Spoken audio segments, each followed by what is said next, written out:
안 하셨겠죠? 그러면은 알아들으시면 고맙고요.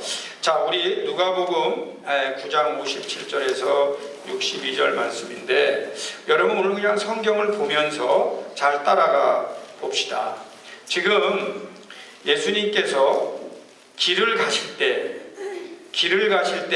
어떤 사람이 물어봐요.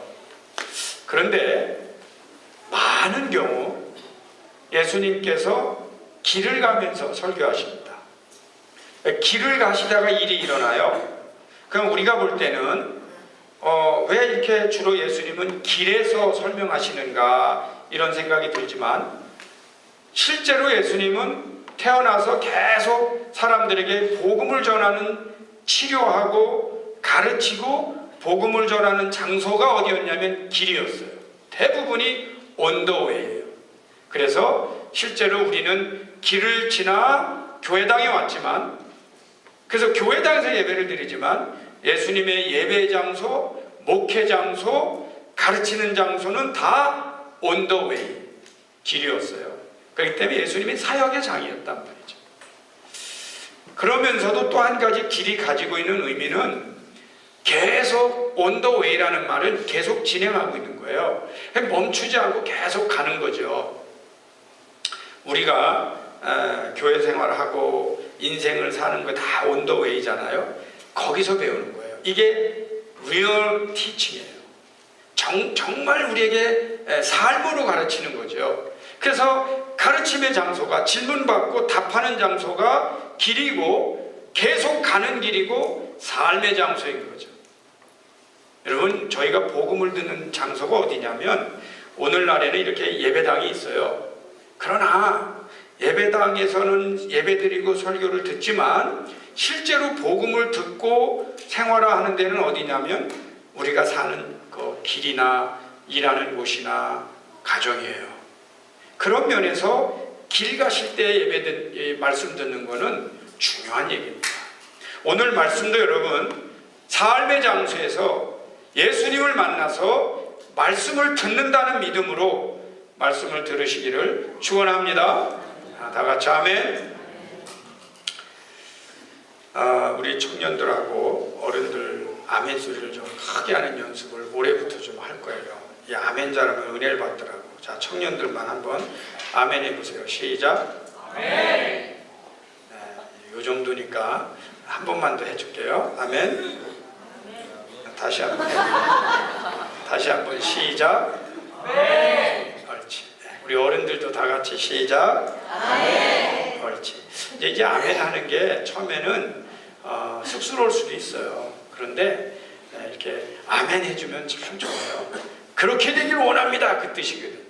그러니까 제가 축복하면 아멘 하는데 그 축복이 나에게 이루어지길 원합니다 할 때 이 아멘으로 잘 받는 사람들, 이분들이 보니까 복을 잘 받아.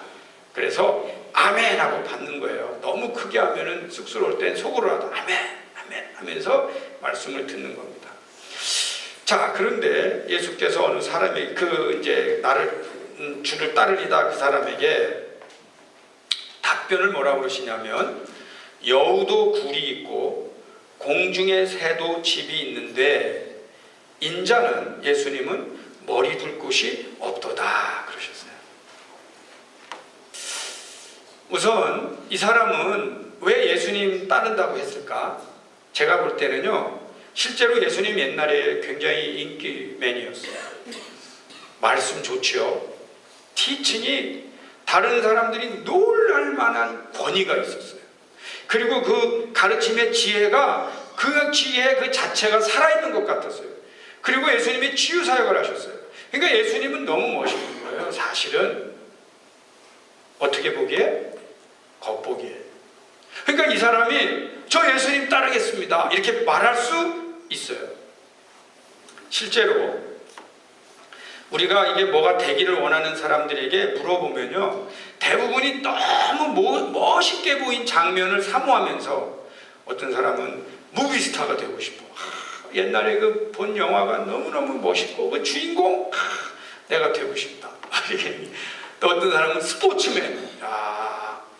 저희도 아들들 길러보니까 저희가 자랄 때는 김일 선수의 레슬링을 흉내를 많이 냈어요. 기밀에 박치기 그러면 그냥 막 온 동네가 TV 있는 집이 한 군데밖에 없기 때문에 거기 가서 보고 즐거워했는데 요즘 우리 아들들 보니까 UFC를 그렇게 하더라고. 보고 멋있고 흉내내기를 좋아해. 요즘 아이돌 가수들 있죠. 그 오디션 하잖아요. 얼마나 그냥 줄 서 있는지. 교회 예배에 그렇게 줄 서 있으면 좋겠어. 제가 옛날에 영화 보면 조용필 나오잖아요. 그러면 그냥 오빠 부대가 오빠 하는데 내가 설교할 때 저렇게 열광할까? 근데 나중에 알고 봤더니 오빠 부대를 동원한 거래. 여러분 좀 우리 교회도 아멘 부대 좀 동원했으면 좋겠어요. 근데 그렇게 막 해주는데 그게 멋있거든요. 그걸 따라가려고 해요. 그런데 놀랍게도 예수님에게도 그런 동기가 있었나 봐요. 그러니까 이 사람이 예수님 따라가겠습니다. 그런데 예수님께서 뭐라고 하시냐면 여우도 굴이 있고 공중에 새도 집이 있다. 그러나 내가 가는 길은 머리 둘 곳이 없다. 겉보기에는 뭐 이렇게 말씀 가르치고 기도하고 치유하고 그러니까 멋있어 보일지 모르지만 너 머리 둘 곳도 없는 곳을 내가 가는 거야. 목회자들도 그런 게 있죠. 예수님 따라가는 사람도 그런 게 있죠. 오래전 얘기예요. 제가 들은 예언합니다. 저희 교회, 저희 나라에 목사가 되겠다는 사람들 그 직업을 쫙 했는데 그때 당시에 아마 한 30개 했던 것 같아요. 직업이. 그런데 23인가 하여튼 그게 이발사 그 다음에 목사가 나왔대. 그만큼 그래서 우리 목사님들이 옛날에 설교하면서 우리 목사들 그 선망 직업에 그 여성들에게 물어보면은 목사하고 결혼하는 거는 이발사 다음이었다는 거죠. 그런데 언젠가부터요 목회자들이 대접을 받아요. 그러니까 목사님들하고도 결혼하겠다는 여성들이 또 줄을 서요. 저는 그 시기 전에 했어요. 근데 우리 후배들 보면 다 결혼 잘했어요. 그런데 실제로 대보면 그 안에 뭐가 있느냐? 머리 둘 곳이 없는 게 있는 거예요. 그래서 불화가 생길 수도 있어요. 목사도 같이 헌신을 받아야 돼요. 자, 이 이야기는 지나갔어요. 제가 알기로 이 사람 이 말 듣고 안 따랐을 거야 아마. 그런데 두 번째로 또 다른 사람에게 그랬어요. 59절에 또 다른 사람에게 나를 따르라 하시니 그가 이르되 나로 먼저 가서 내 아버지를 장사하게 허락하옵소서. 그러니까 아버지 장례를 지내고 오겠대요. 여러분 같으면 어떻게 하겠어요? 허락해야죠. 아니 집안에 장녀가 있다는데 상관하지만 나를 따라 그러면 예수님이 그 좋은 소리 듣겠어요? 그런데 여기에서 예수님이 놀라운 답변을 하세요. 그게 뭐냐면 죽은 자들로 자기의 죽은 자들을 장사하게 하고 너는 가서 하나님의 나라를 전파하라. 인간적으로 들으면은 이건 말이야, 이건 아니지 않느냐 이런 생각이 들 정도예요. 그런데 왜 예수님께서 아버님이 돌아가셨어?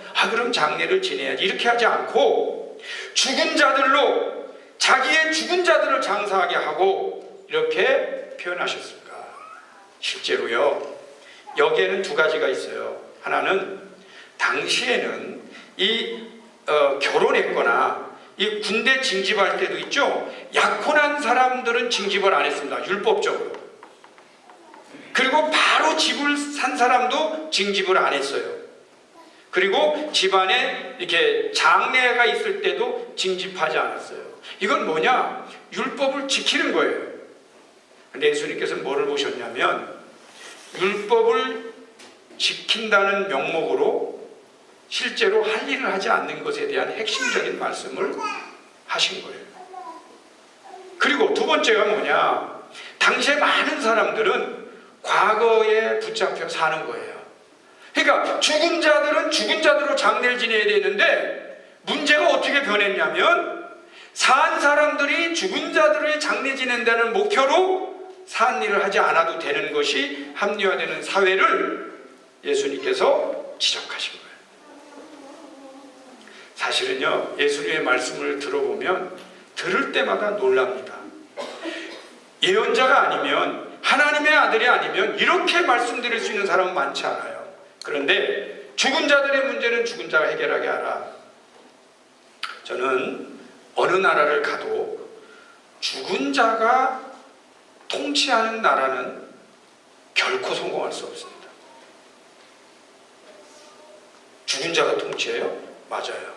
예를 들면 중국에서 모택통이 통치한다. 이건 끝나는 겁니다. 죽은 자가 산 자를 통치하는 구조로 가면 누구나 망하게 돼 있어요. 다만 망하는 기간이 좀 오래 갈 뿐이지 그 현대적인 문제를 해결할 수 없어요. 종교도 마찬가지. 율법을 지킨다는 이유로, 죽은 자를 잘 모신다는 이유로 현재 우리에게 주어져 있는 일을 excuse 하는 것이 오래되면 그거는 예수님의 가르침하고 안 맞아요. 그래서 뭐라고 말씀하셨냐면, 죽은 자들로 가서 자기의 죽은 자를 장례하게 하고 너는 가서 지금 하나님의 나라를 전파하라. 다시 말씀드리지만 이 말씀의 의미를 모르는 사람은 그렇게 말할 거예요. 아, 예수님이 해도 너무하셔. 아버지 장례까지 막았어. 그 문제가 아니라는 거예요. 그 사람이 가지고 있는 정신, 그 사람이 가지고 사용하고 있는 이 빠져나가는 이 핑계, 그 부분에 대해서 가르침이 있는 거예요. 세 번째로, 또 다른 사람이 이르되 주여 내가 주를 따르겠나이다. 많은 거기서 주여 내가 주를 따르겠나이다. 많은 저 먼저 가서 내 가족을 작별하게 허락해 주옵소서. 아, 그런단 말이에요. 그럼 여러분 어때요? 아, 그래, 먼저 가서 가족들하고 작별해야지. 근데 이분은 뭐, 저는 주를 따르겠습니다. 그런데 저 가족들하고 작별하고 오겠습니다. 그걸 보냈어요. 근데 이런 분들의 대부분이 아버지가 가지 말래요. 아유, 엄마가 너무 반대해서 아무래도 안 되겠어요. 어떤 분은 예수님, 제가 진짜 따르려고 했습니다. 근데 이 부인이 날 죽이고 가라는데 어떡하겠습니까? 자, 아무래도 안 되겠어. 다음에 가족들하고 작별하기, 이렇게 이제 얘기를 하신단 말이죠. 사실 이 성경에 보면요, 저희가 참 믿기 어려운 얘기가 하나 있어요. 그것에 대해서 어떻게 해석하느냐에 따라서, 어떻게 이해하느냐에 따라서 기독교 역사가 송두리째 바뀌는 사건이 하나 있습니다. 사실은 그게 누구냐면 아브라함이 이삭을 바치는 장면이에요. 그게 이제 그 유명한 키에르케고드가 그 Fear and Trembling 책의 전체가 뭐냐면 아브라함이 이삭을 바치는 것에 대한 주석이에요. 그게 이제 서양사회에 던진 충격이 굉장히 큽니다. 그 얘기를 다 할 수는 없어요. 근데 중요한 내용은 뭐냐면 아브라함이 이삭을 바치는 게 과연 합리적이냐는 거예요. 근데 거기 성경에 의도적으로 intentionally, 그 이제 성경에 써 있는데 그게 왜 intention인 줄 알 수 있냐면 아브라함이 이삭을 바치러 갈 때 사라와 상의하지 않고가 들어가 있단 말이에요. 근데 여러분, 아브라함이 이삭을 바칠 때 100세에 얻은 외아들이거든요. 근데 이제 아브라함이 은혜를 받았어. 계시를 받았어요. 그럼 이제 제가 하듯이 하겠지. 여보 좀 앉아봐. 간밤에 하나님이 나에게 나타나셨어. 하나님께서 그 아들을 바치라네. 그럼 이제 부인이 깜짝 놀라겠죠. 그게 하나님이신. 아니, 줄 때는 언제고 왜 뺏어가? 뭐 얘기가 많겠죠. 그럼 이제 어떤 계시를 받은 아브라함이 내 믿음은 순종하고 싶어. 하나님이 원하셨으니까, 주신 분도 하나님인데 달라고 하셨으니까 우리 바치자. 거기에 동의할 엄마가 세상에 어디 있어요? 그러면 당신은 바쳐. 그 대신 날 죽이고 가. 그리고 막아서지. 이게 받쳐집니까? 그런데 이게 이제 큰 파장을 일으키는 거예요. 아내와 상의하지 않고 이삭을 바치러 가서 거기에서 참 이삭을 바치는 장면에서 여호와 이레 하나님께서 준비해 놓으셨단 말이죠. 그런데 왜 하나님께서는 이런 테스트를 하시는가? 이게 이제 우리에게 기독교와 합리주의와의 굉장한 문제가 이제 이게 있는 겁니다. 그런데 이 말씀이 예수님께서 말씀하시기를, 예수님, 저 예수님 따르고 싶어요. 그런데 가족들하고 작별하고 오겠습니다. 이랬다는 거죠. 글쎄요, 원래 이렇게 너무 많이 자기의 이야기하는 게 썩 좋지는 않습니다. 근데 저도 이 장면에는 이해가 가는 부분이 있어요. 제가 이제 신학을 갈 때인데 주위에서 조금 말이 나오기 시작해요. 청년에 있는 분들도 저를 만나자고 그래요. 저를 가르치는 교사도 만나자고 그래요. 그래서 왜 만나요? 그랬더니 야 천혜야, 지금 세상에 목사가 얼마나 많은데, 교회가 얼마나 많은데 네가 꼭 목사 해야 되냐? 집안에서도 야 너 꼭 그거 해야 되냐? 근데 저에게 큰 질문이 있는 거예요. 부모님께 이 말씀을 드려야 되는지 안 드려야 되는지. 그러다가 이제 고민하다가 신학교 원서를 넣고 제가 정중하게 제가 신학교 원서를 넣고 왔습니다. 이 말씀을 드렸지. 그런데 제가 상상하지도 않은 불같은 따귀가 날라온 거예요. 한 방 맞았어요. 저희 아버님께서 저에게 손을 대시는 분이 아닙니다. 아이들을 때리는 분이 아니십니다. 근데 얼마나 세게 맞았는지. 네가 아버지하고 부모하고 상의도 하지 않고 신학을 가기로 했다. 물론 고민이죠. 그러나 인생을 살다 보면 우리가 하나님의 일을 해야 될 때 저는 그때 참 기뻤어요. 눈물은 났지만 기뻤어요. 내가 목숨을 걸고 주위에서 뭐라고 하지 않아도 내가 하나님의 일을 할 수 있다는 사실에 기쁨이 있었지만 나중에 가면 갈수록 부모님이 왜 그러셨는가도 이해를 했습니다. 사실 그 다음에 결론이 뭐냐면 62절이에요. 61절에 또 다른 사람이 이르되 주여 내가 주를 따르겠나이다마는 나로 먼저 내 가족을 작별하게 허락하소서. 62절이 결론이에요. 예수께서 이르시되 손에 쟁기를 잡고 뒤를 돌아보는 자는 하나님 나라에 합당하지 아니하니라. 손에 쟁기를 잡았다는 건 뭐냐? 일을 해야 돼요. 그런데 손에 쟁기를 잡고 현재 땅을 파야 돼요. 그런데 아버지 장례 지내고 오겠습니다. 못합니다. 가족들하고 작별하고 오겠습니다. 못합니다. 심지어 손에 쟁기를 잡은 사람은 이 밭을 공짜로 주는 줄 알고 예수님 무슨 무비슷한 줄 알고, 사실은 예수님의 삶은 여우도 굴이 있고 공중에 나는 새도 집이 있지만 머리 둘 곳이 없는 삶이에요. 자, 저희가 사실은 올해 신년 예배를 드립니다. 제가 역사를 보니까 대부분 우리 크리스찬들이 신년 예배를 드릴 때 뭘 했냐면 언약 갱신 예배를 드렸어요. 신년마다 나는 하나님 앞에 이렇게 헌신하겠습니다라고 하는 이 하나님에 대한 언약을 리뉴하는 예배를 드렸더라고. 그런데 이게 언젠가부터 자꾸 변하기 시작해요. 이 리뉴하고 언약 갱신 예배는 점점 사라지고 그냥 이게 축제같이 이렇게 변해요. 그런데 그러면 그럴수록 기독교는 파워가 떨어집니다. 자, 대부분 우리가 하나 믿어야 될 것이 있습니다. 하나님께서 하나님의 일을 할 때 제가 하나 분명히 믿는 게 있어요. 죽지 않습니다. 하나님께서 죽을 일에 우리를 부르지 않습니다. 그리고 그거 드린다고 해서, 그거 한다고 해서 우리에게 엄청난 비극이 따르지 않습니다. 예를 들면 제가 이런 꿈을 가지고 있다가 목회자가 된다고 해서 죽지 않아요. 엄청난 비극이 따르지 않아요. 우리 교회 목회자들 보면은 다 훌륭합니다. 참 열심히 살고 어디 가도 부족 없는 사람들이에요. 그런데 그 안에 중간에 콜링을 받는 거예요. 콜링.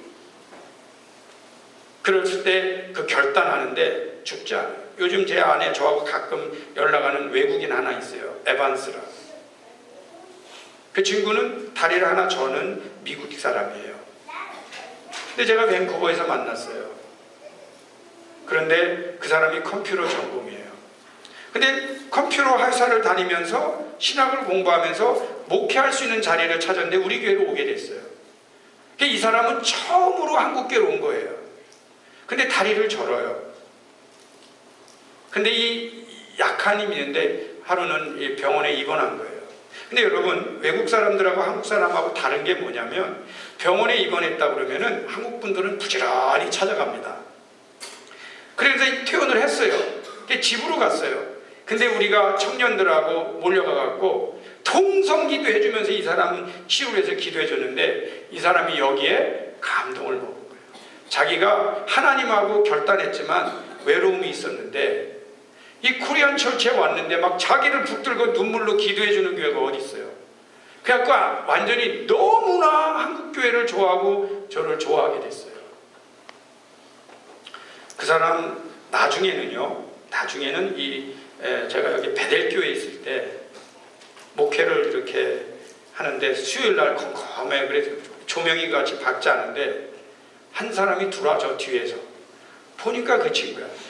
밴쿠버에서 차를 몰고 온타리오까지 와서 저를 찾아온 거예요.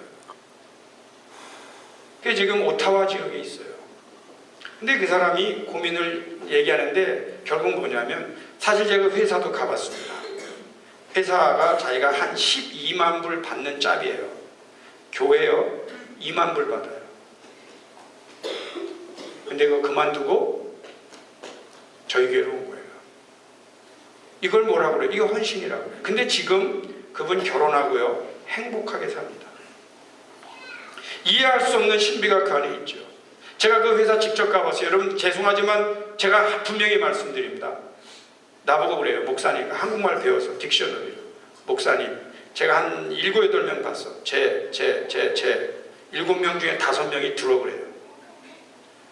컴퓨터, 인텔리전트, 서양 세계 잘 나가는 사람들 얼마나 들어 많은지 아시냐고 그래요. 자기 거기에 같이 하고 싶지 않다고 깨끗이 하고 주의 종되게 나왔어요. 저 사람 변호사입니다. 뭐합니다? 여러분, 사실 하나님께서 우리를 콜링하실 때 좋으니까 부르시는 거예요. 거기에서 구해내시는 거예요. 그거 결단한다고 죽지 않아요. 그런데도 항상 홈이 들고 뒤돌아보는 거예요. 그러니까 아무 역사도 일어나지 않는 거예요. 저희가 1년이라는 시간을 또 받습니다. 1년이라는 시간을 받아도 여전히 호미를 들고 뒤를 돌아보면 내년에도 여전히 나중입니다. 그런데 그럼 뭘 결단하라는 거예요? 실제로요 그렇게 어려운 거 아닙니다. 우리가 교회 다니면서 이거 정도, 이거는 내가 할 만하겠다, 그것만 결단하는 거예요. 그것만. 그거 한다고 여러분 죽지 않거든. 근데 여전히 호미를 들고 뒤를 돌아보고 매일 얘기하는 거예요. 예수님, 나 아버지 장례 지내고 오겠어요. 나 가족들하고 상의하고 오겠어요. 매일 그러는 거예요. 매일. 언제까지? 내년 송구영 신예배까지. 이 역사가 일어나지 않아요. 그러나 예수님 우리에게 말. 근데 제가 신년 예배에 여기 뭐라고 나와요? 하나님 나라에 합당하지 않다. 그 제목을 하나님 나라에 합당하지 않은 자, 이렇게 하면 제목이 신년부터 좀 안 좋아. 좀 바꿨어. 하나님의 나라를 향하여 가는 자, 이렇게 바꿨어. 긍정적으로. 이거 거꾸로 하면 돼요. 아멘. 참고로만 말씀드리겠습니다. 여러분이 뭘 결단해야 되는지 제가 결단한 거 5개만 말씀드릴게요. 그거 할만하겠네, 이렇게 느껴지는 거예요. 다.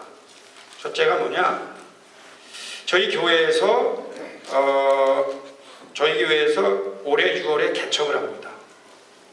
개척하면 영신 목사님 이제 나갑니다. 나가면 첫째 걱정이 우리 영어권 어떻게 해? 이런 거 있잖아요. 그리고 언젠간 그런 말도 있었어요. 아니 우리가 잘 양육해놓고 왜 써먹을 때 내보내냐고 또 그런 말도 있었어요. 그러나 내보내는 거예요. 그래야만 다음 세대가 또 자라는 거고 그 사람도 크는 거고 하나님의 나라가 확장되는 거예요. 그래서 여러분 앞으로 이 대배 기도할 때 개척을 위해서 기도하셔야 됩니다. 우리 아픈 분들을 위해서 빠짐없이 기도하죠. 저희 교회가 있을 그 영어권 교회 개척을 위해서 기도해야 됩니다. 그 자리를 누가 메꿀까? maybe 앞으로 조금씩 메꿔 나가겠죠. 위로 올라가고 다음 세대가 자라나면서 신학교 가도록 제가 기도를 시작해야 됩니다.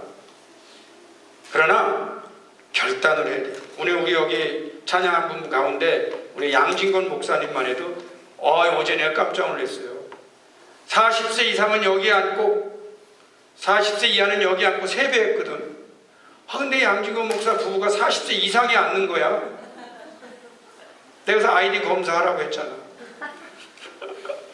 나이가 된 거예요. 때가 되면 하나님 앞에 일해야 되거든요.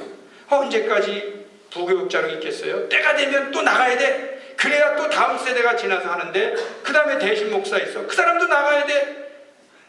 그러고 나면 이제 박한별이나 배현주나 함승복이 야 드디어 기업군하고 차지할지 난 몰라. 그러나 다 하나님께 맡기고 더 귀한 일을 위해서 일하도록 하고 우리는 중보기도하고 돕는 일들이 남아있어요. 빼앗기는 게 아니에요. 그거 한다고 우리가 무너지지도 않고 죽지도 않아요. 때가 되면 결단을 해야 됩니다. 조금 겁나? 그렇지만 저는 마음에 두 번째가 우리 성도님들이 전도하게 할 겁니다. 그동안에 제가 전도를 조금 많이 강조를 안 했어요. 이제 두 가지 종류가 있어요. 교회를 많이 데리고 오는 거예요. 그냥. 그래서 여러분 혹시 가족이 다 방문했다? 그럼 10명 데리고 오잖아? 그럼 그분이 10명 데리고 왔다고 기록에 남아요. 그러니까 교회 문턱으로 무조건 들여오면 그 큰 역할을 하는 겁니다. 혹시 단체 손님 다 데리고 오면 30명 되는 거야. 그 사람 1등 하는 거예요. 1등. 이제 연말에 가면 그러나 내가 진짜로 전도한 사람은 한두 명에 불과합니다. 많지 않거든. 그래서 그 사람 중에 제가 시상을 하려고 그러는데 내가 직접 교회 재정 안 쓰고 내가 시상 상품 주려고. 맨날 교회 재정 없다고 그러니까 제가 열심히 벌어서 상품을 마련하고 싶어요. 뭐가 됐든 작지만 성경이든 뭐든 크진 않아요. 그러나 전도상을 주려고 해요. 세 번째로 영어권과 한국어권 부흥회를 할 겁니다. 제가 목회를 해보니까 어른 부흥회는 제법 해. 그리고 헌금이 나와요. 근데 애들 부흥회는 이게 어려워. 그러니까 그렇게 제가 차영질 강조하면서도 학생 청년 부흥회를 안 하는 거예요. 그래서 주로 연합을 했지만 올해는요 제가 오더를 내렸어요. 청년 부흥회 한두 번 꼭 해. 강사 부르고 멋있게 해. 영어권 중고등부 청년회 부흥회 해. 다 얘기를 했는데 너무너무 또 감사한 게 지난주에 영어권에 목적 헌금 1,500불이 들어왔어요. 그거 이벤젤리즘에 써달라고. 그래서 영어권은 됐어. 근데 한국어권은 아직 목적 헌금 없어도 할 겁니다. 결단하면 하나님이 역사하셔요. 그들의 변화가 일어나야죠. 그래서 세 번째 할 거고 어른 부흥회도 한 2번 정도 할 겁니다. 그러니까 이런 거 결단한다고 해서 우리 망하지 않는다는 얘기를 하는 거예요. 마지막 5번째가 있는데 요거는요 여러분이 깜짝 놀랄 서프라이징 행사이기 때문에 제가 공개하지 않습니다. 기대하시라. 또 목사님 뭘 기획하고 있을까? 아마 5월 마지막 주나 6월 첫 주에 빵 터질 거예요. 여러분 염려 안 해도 돼요. 그런데 결단하는 거예요. 하나님 앞에 결단하는 거예요. 그러면 이게 되네. 참 많은 분들이 그런 부분에 결단이 약해요. 너무 계속 미뤄요. 근데 여러분 되는 부분은 결단하십시오. 그게 어디로 가느냐? 그게 결국은 하나님의 나라를 향하여 가는 on the way입니다. 그래서 예수님께서 우리에게 길에서 가르치는 거예요. 여러분, 여우도 굴이 있고 새도 공중에 난 새도 집이 있어요. 저희 교회 다니고 하나님 사명 감당할 때 유혹이 있습니다. 아, 이제 쉬고 싶다. 이제 나는 그만하고 싶다. 이런 유혹이 가끔 있는 거 맞아요. 그리고요, 그게 아주 심하면 브레이크를 좀 가지세요. 안식년을 갖든지 브레이크를 가지세요. 그러나 오버올 전체적으로 보면 저희는 하나님 일하다 보면 머리 둘 곳이 없을 때가 있어요. 그런데 여러분 잘 생각해 보세요. 목표가 있는 분들이 행복한 겁니다. 인간의 많은 병과 고민과 범죄는 목표가 없는 데서 오는 거예요. 그럼 열심히 하기 때문에 그 사람이 불행하다고 말할 사람은 아무도 없어요. 실제로 우리가 하나님 앞에 헌신하는 것은 우리에게 축복입니다. 그렇기 때문에 머리 둘 곳이 없는 것 같은데 우리의 모든 영혼을 다 맡길 수 있는 하나님을 믿고 있는 거기 때문에 사실은 축복이에요. 저희가 오늘 신년 첫 해 예배를 드립니다. 여러분이 작은 거라도 뭐를 결정할지 모르지만 더 이상 호미를 들고 뒤를 돌아보지 마십시오. 저는 여러분이 축복받기를 원하고요. 여러분 일이 잘 되길 원하고 부모로서 자녀로서 굉장한 사람들 뭔가 해내고 인생을 마무리할 때 그래도 나는 하나님 앞에 요 정도는 드렸다고 말할 수 있는 존재로서, 그리고 자녀들이 볼 때 우리 엄마와 아버지가 뭘 하고 있구나 볼 수 있는 존재로서, 보여지는 온더웨이에 사람들의 질문을 받아도 저는 요 정도는 하나님 앞에 드리고 있다고 하는 거를 드릴 수 있는, 언제까지 호미를 들고 뒤를 돌아보지 말고 그래도 나의 인생을 말할 수 있는 모습을 가질 때 그분이 행복하다는 거죠. 그분이 천국을 향하여 가고 있는 겁니다. 기도하겠습니다. 하나님 아버지 감사합니다.